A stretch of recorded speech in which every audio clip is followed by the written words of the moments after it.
मध्ये छगन भुजबळ हे काहीसे आक्रमक झाले होते। सरकारने काढलेल्या जीआर मधील मराठा शब्दावरती भुजबळांनी आक्षेप घेतला। मराठा समाजासाठी काढलेल्या जीआर मुळे ओबीसींना फटका बसतोय असं वक्तव्य सुद्धा भुजबळांनी या बैठकीमध्ये केलेलं आहे।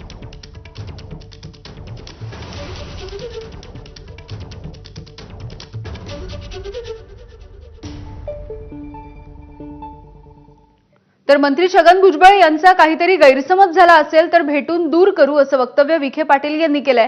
यासोबतच ओबीसींच्या आरक्षणाला धक्का लागणार नाही असाही विश्वास विखे पाटील यांनी दिलाय। ओबीसींच्या संदर्भात चंद्रशेखर बावनकुळेंशी चर्चा करणार असल्याची माहिती विखे पाटील यांनी दिली आहे।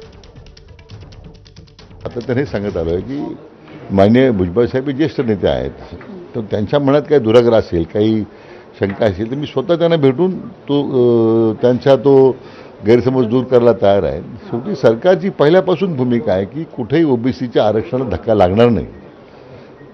या बाबतीत शासनाची भूमिका अतिशय सुस्पष्ट आहे। मराठवाड्यामधल्या मराठा समाजाच्या नागरिकांना हैदराबाद गॅजेटच्या आधारे कुणबी प्रमाणपत्र देण्यासाठी प्रशासनाची लगबग सुरू झाली आहे। 17 सप्टेंबर म्हणजेच मराठवाडा मुक्ती संग्राम दिनाच्या दिवशीच